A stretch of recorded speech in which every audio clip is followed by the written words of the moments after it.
Табыттың ішінде телефон не үшін керек? Ол кімге хабарласпақшы болды? Бүгін мен сендерге өлімнен қорқудың ең жоғарғы нүктесін көрсеткен бір миллиардер туралы айтқым келіп тұр. Оның есімі Альберт Пирас.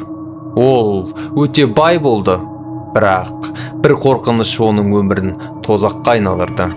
Альберт өзін қателесіп тірідей жерленуден қатты қорыққан.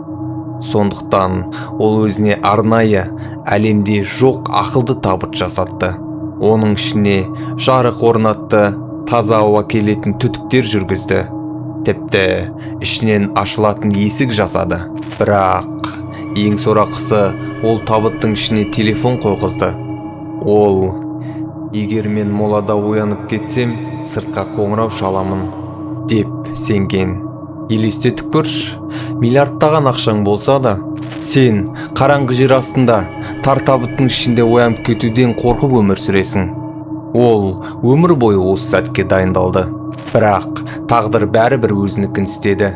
Ол қайтыс болғанда оны сол супер табытқа салып көмді, бірақ ол жақтан ешкімге ешқашан қоңырау шалынған жоқ. Ақша өлімнен құтқара ма? Әлде бұл жай ғана ессіздік пе? Ал сен осындай табытқа тапсырыс берер ме едің?